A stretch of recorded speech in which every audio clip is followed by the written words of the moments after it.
Ada gak di sini yang pernah ngalamin pengalaman horor? Kalau ada tulis di kolom komentar ya. Dan kalau suka sama isinya bisa kasih sawer pakai komentar special thanks anjay. Halo Pops, balik lagi bersama aku Fopertman. Di mana di sini aku akan menceritakan sebuah alur cerita film yang pastinya seru. Gimana jadinya kalau lagi asik-asik kemah malah jadi malapetaka. Ini adalah film kemah terlarang kesurupan massal. Sekelompok siswa SMA memutuskan untuk mengadakan perkemahan di sebuah lokasi terpencil yang dikelilingi oleh hutan lebat. Tempat itu dikenal dengan nama Bukit Larang, yang dulunya adalah desa yang hilang tanpa jejak akibat sebuah ritual misterius. Meskipun ada peringatan dari penduduk lokal, mereka tetap nekat pergi demi pengalaman mendebarkan. Tak usah berlangsung lama-lama lagi, kita langsung saja simak ceritanya. Tapi itu dulu, jangan lupa pamit ke ibu kalian karena kalian akan menghilang selama 10 menit ke depan. Musik. You slept away the morning, the things that you would miss, like laughter from the kitchen, or a memory like this, that bukan mesa seres, bukan cinta. Aroma 100. Miko, seorang dewan ambalan di sekolahnya, diwawancarai oleh Wahyu menanyakan tentang kejadian kesurupan massal yang terjadi pada tahun 2016 silam. Wawancara ini sebagai informasi yang Wahyu butuhkan untuk menulis bukunya. Miko menunjukkan buku dokumentasi tentang perkemahan yang terjadi tahun 2016, menunjuk kepada perempuan yang bernama Rini. Jika tahu akan terjadi seperti ini, dia tidak akan membiarkan Rini ikut serta. Transisinya cakep banget, kita langsung dibalikan pada tahun 2016. Ini adalah Naila bersama dengan Rini yang sedang bersandar di bawah pohon. Asmanya kambuh sehabis melakukan lari. Walaupun mempunyai asma, Rini terus lari untuk melatih pernapasannya karena akan diadakannya kemah, dan Rini tidak ingin ragunya kalah hanya karena dirinya. Dan ini Chandra yang sedang mengambil foto lokasi kemah, dan Miko beserta Heru yang diperankan oleh Derby Romero mengatakan bahwa kemah tahun ini akan diselenggarakan di selatan. Miko terpaksa mengambil lokasi ini karena lokasi lain sudah penuh. Chandra, Heru, dan Miko menemui Mbah Sonto, seorang yang dituakan di dekat desa tersebut. Namun Mbah Sonto menolaknya secara tegas bahwa jangan kemah di daerah tersebut.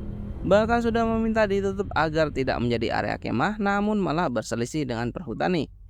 Dengan bantuan Heru yang berjanji akan siap menjaga agar tidak terjadi apa-apa pada saat 3 hari kemah beserta Chandra dan Miko, dan Mbah Sonto pun memperbolehkan.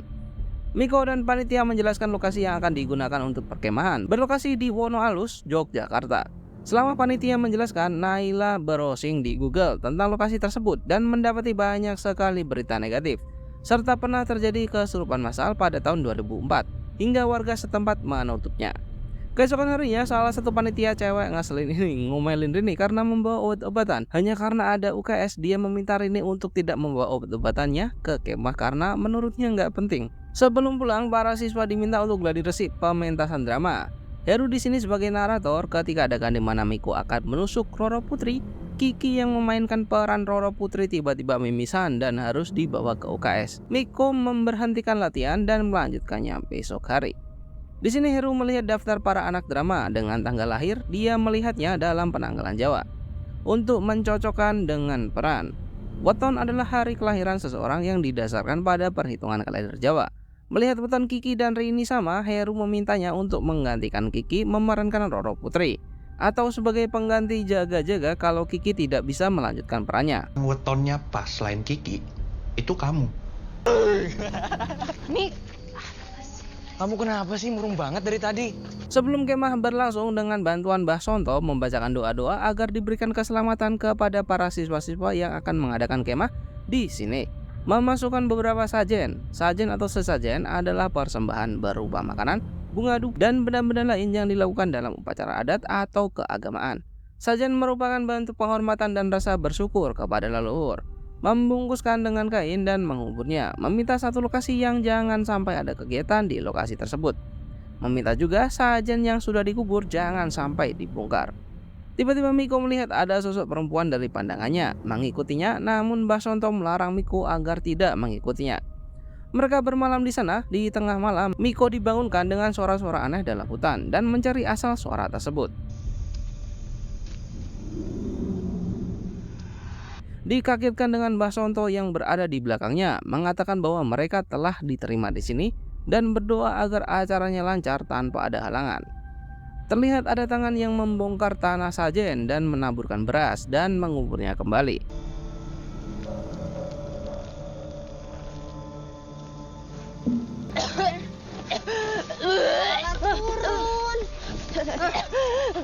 Hari pertama kemah pun diselenggarakan. Para siswa turun dan berbaris sesuai regunya masing-masing.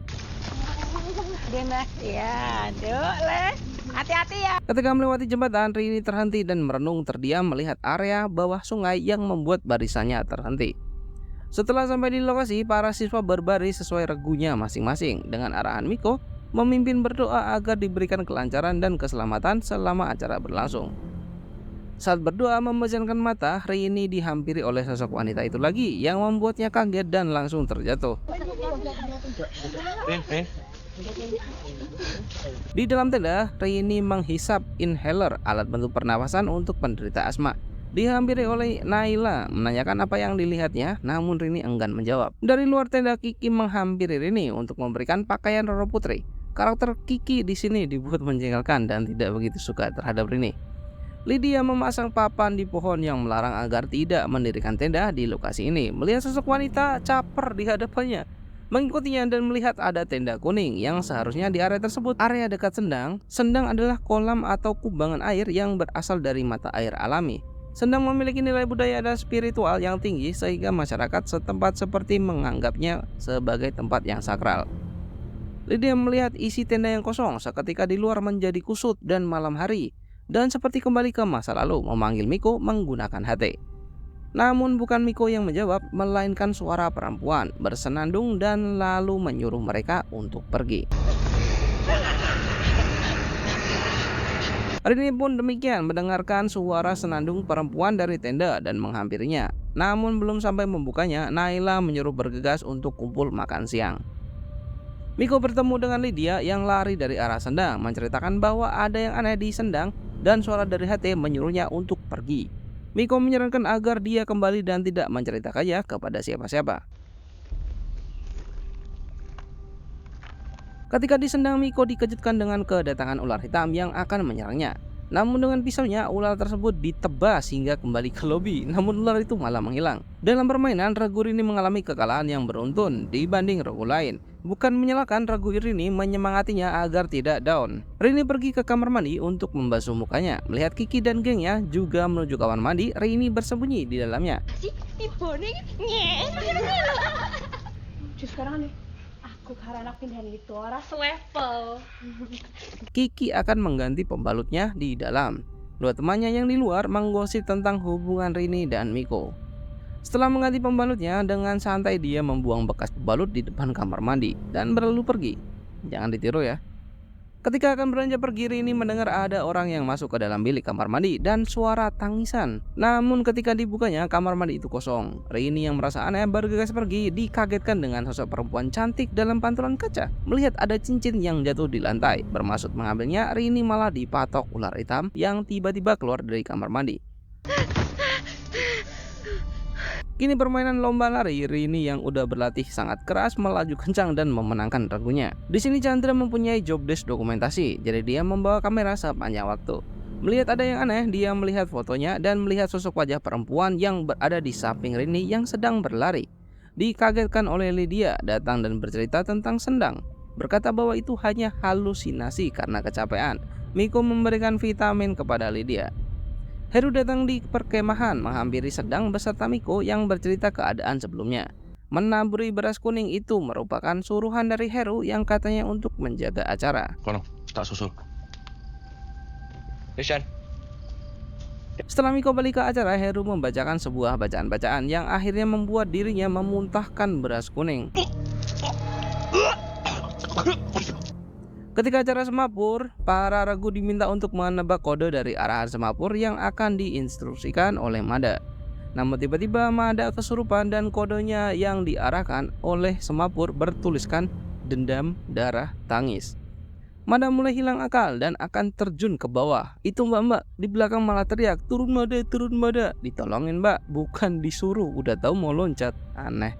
Nah kan Mada terjun bebas kan sampai berdarah-darah. Mulai panik, para siswa pun mulai panik. Bahkan sampai malam hari pun Mada masih kesurupan. Heru datang untuk membantu, namun sosok dalam diri Mada melawan. Di sisi itu, Rini mulai merasakan aneh, bahkan melihat sosok perempuan cantik itu lagi.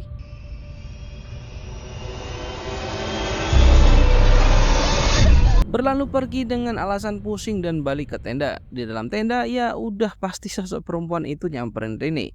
Pasti nggak mungkin nggak, kalau nggak disamperin filmnya kelar dong.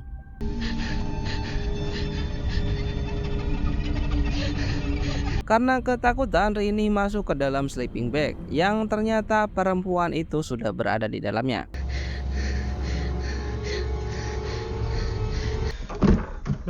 Ada anak yang kesurupan, Mbah. Kembali pada kesurupan, Rini datang kembali dari tenda, namun dengan sosok Roro Putri. Dan ada beberapa yang ikut kesurupan. Mbah Sonto datang dengan mengibas-ngibaskan asap dupa yang kesurupan kita pun pingsan, dibawa ke UKS. Setelah dibacakan bacaan dari Mbah Sonto, bukan sadar malah kesurupan lagi. Sosok yang menyerupi Mada menyuruh pergi sosok yang menyerupi Rini, dan sosok Rini pun juga gitu aja terus.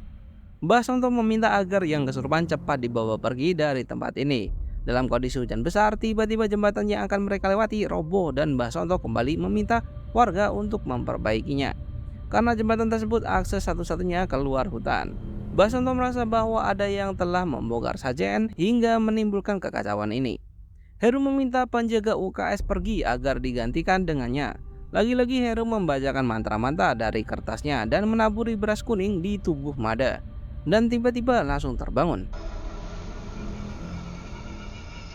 Sosok itu berkomunikasi dengan Heru. Heru menanyakan tentang di mana Wahyu Makutoromo.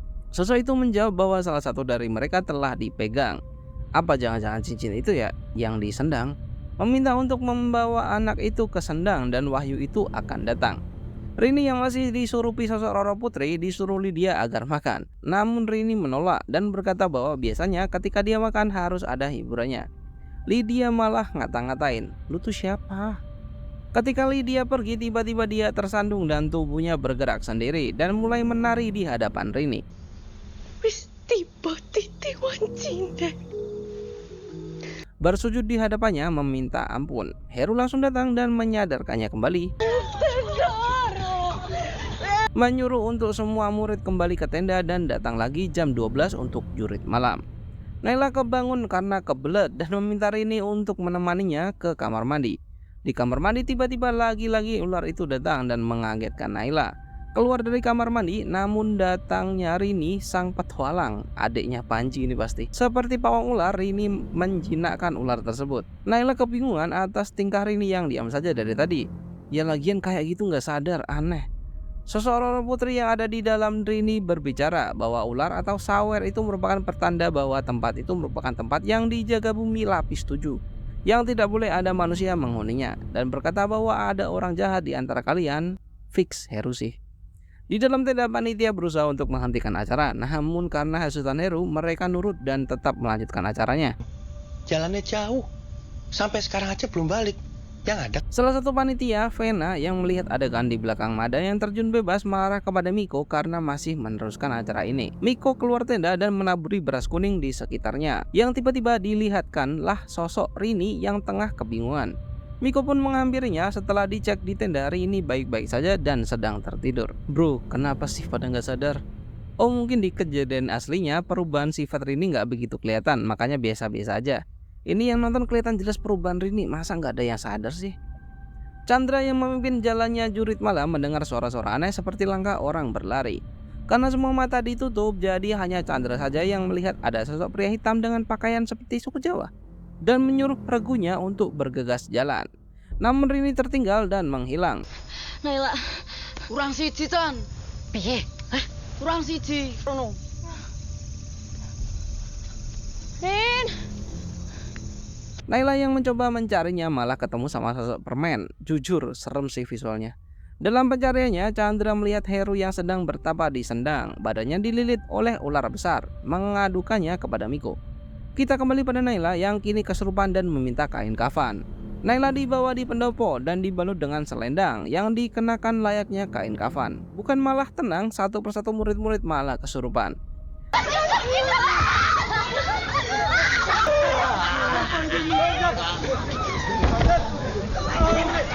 Mbah Sonto datang marah-marah kepada Miko karena masih meneruskan acaranya mencari Heru, namun tidak ada orang yang tahu. Lagian tadi lihat Heru bukan disamperin malah dibiarin. Di sisi lain, Rini seakan berpindah ke dimensi lain, berusaha untuk melepaskan cincin yang dia temukan di sendang. Para warga kini ikut membantu para murid-murid yang kini sedang mengalami kesurupan massal, serta Miko dan yang lainnya mencari Rini yang kini hilang entah di mana. Dan masih tetap menaburkan beras kuning seperti yang Heru anjurkan. Terjadi lagi, mereka kini juga mulai kesurupan. Rini yang kini berada di dunia jin dipertemukan dengan Roro Putri, memarahinya karena membawa orang yang ingin sesuatu darinya. Heru fix, no debat. Chandra membawa yang kesurupan ke pendopo untuk disembuhkan. Sembuhkan gak tuh?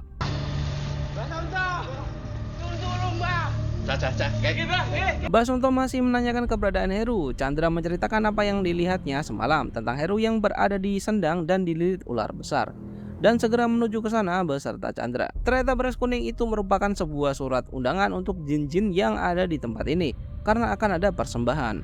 Padahal selama ini mereka selalu menaburkannya bahkan di setiap area. Kembali lagi pada Rini, cincin yang dia kenakan sekarang merupakan cincin yang bisa mengontrol jin-jin yang ada di sini dan bisa mengabulkan semua keinginannya, dan akan memberikannya jika Rini mau membantu untuk balas dendam. Plot twist, drama pementasan yang ada di pertunjukan di perkemahan merupakan kisah nyata hidup dari Roro Putri.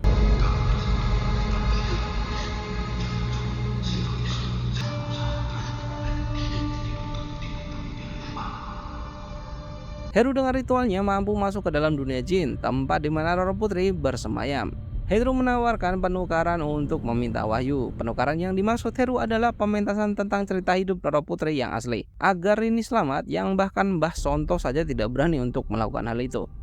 Dan satu-satunya jalan agar mereka semua selamat adalah tetap mementaskan drama Roro Putri. Malam pun tiba dan pementasan pun digelar. Rini didandani ala Roro Putri yang masih dalam keadaan pingsan. Dengan dentingan gamelan yang dipukul oleh Heru, Rini perlahan mulai bangkit dan menari. Bring wayanganing kamukten sang noto.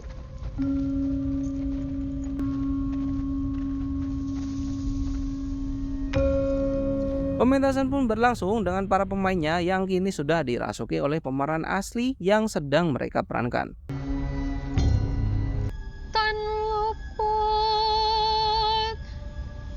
Miko tertusuk keris properti yang harusnya tidak sebagaimana mestinya, dan serentak semua orang yang menonton drama tersebut langsung kesurupan lagi. Heru menepati janjinya dan kini dia meminta mustika yang dijanjikan oleh Roro Putri. Ternyata mustika yang kini Heru cari melingkar di jari Rini. Alih-alih memberikannya kepada Heru, Rini pun lari, namun para orang-orang menghalanginya.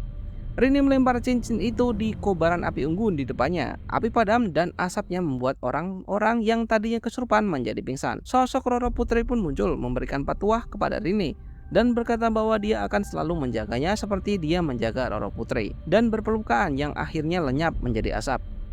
Kini semua sudah selesai. Kiki pun juga meminta maaf kepada Rini atas perlakuannya. Aku minta maaf ya buat saya sebelumnya.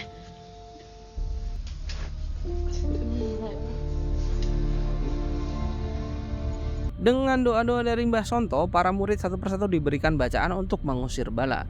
Tempat yang mereka kini tempati pun sudah termasuk rencana Heru. Mereka kini sudah dalam perjalanan pulang, namun Rini sudah tidak Rini seperti pada umumnya. Kembali ke tahun sekarang, setiap tahunnya Rini kini harus dibawa kembali ke Wono Alus. Itu bukan keinginan Rini, melainkan keinginan Roro Putri yang kini menyatu dengan tubuh Rini hingga sekarang. Sedangkan Heru terpenjara dalam pikirannya dia sendiri di Wono Alus, dan film pun selesai. Walaupun semuanya selamat, namun Rini kini sudah tidak menjadi Rini yang dulu, dan Heru pun juga demikian. Diangkat dari true story atau cuma karangan fiksi, tergantung kalian yang menikmati. Pesanku adalah tetap bertingkah laku yang sopan ketika berada di tempat yang dikeramatkan. Ya, terima kasih buat kalian yang sudah menonton alur cerita ini hingga selesai. Jangan lupa subscribe, jangan lupa bahagia, dan thank you.